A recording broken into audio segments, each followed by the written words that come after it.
Hi, welcome to our skate life. I'm Emily England. And I'm Asha McGrady. And today we're going to be teaching you how to shoot the duck. We are going to get started on the grass so we don't fall over. It's easiest to learn like this. So you want to have your legs about shoulder width apart. What we want to try to do is keep our shoulders on top of the front wheel of our skates. Hold your arms straight in front of you. We're going to go from safety position that we mentioned in our first video. And then just sit on the back of your legs so your bum touches your calves. We can practice getting into a cannonball first. Going from here up. From a cannonball up. You don't want to lean too much forward because you'll go down, and you don't want to lean back because you'll fall. We're going to go down, cannonball, shift our weight into the leg we want to skate on. And then you're going to get whichever preferred leg. I like to use my right leg, but grab your toe stop and pull it out in front of you.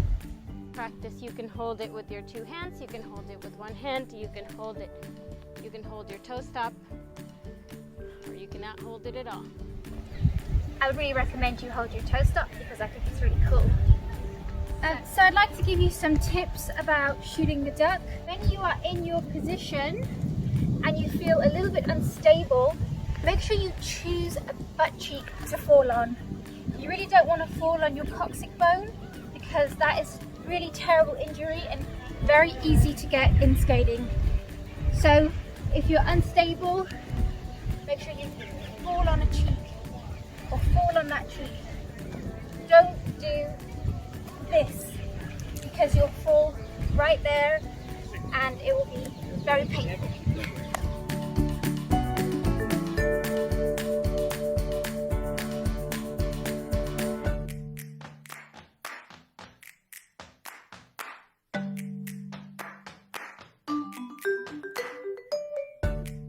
Grab your toe stop and we're rolling. So, fun fact, the reason why it's called shoot the duck is because the position you're in actually looks like a rifle.